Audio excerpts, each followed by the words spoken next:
king ah.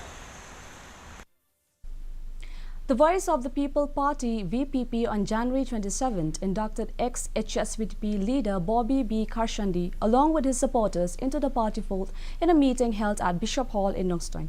Bobby B. Karshandi will contest the upcoming polls from Nongstoin on a VPP ticket.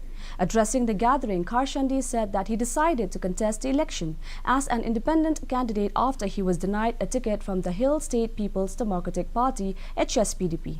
The induction ceremony was attended by VPP President Ardent Miller Basayomot, Dr. H. Karachen, VPP Vice President, and hundreds of VPP supporters from Nongstoin.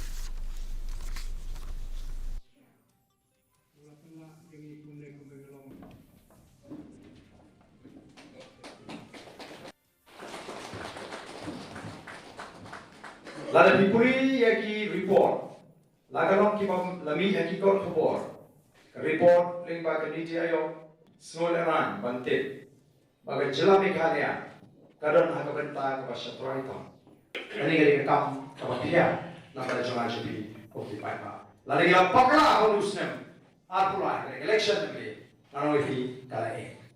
Kerpa di paipa, filan nani sih filan kipai masang bijak pi. Akan diberi antara sungai.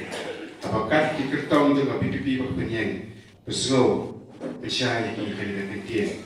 Makai dua yang yang kacat pendiri pembaharan dirajaipan kata kesensyar hadar kebukut bagi ikut di segi barat. Jadi mopi pat jangka beri kasih neutral bagi parti ini pergi yang kacat pendiri di sesi tentang. The Commissionerate of Customs prevented any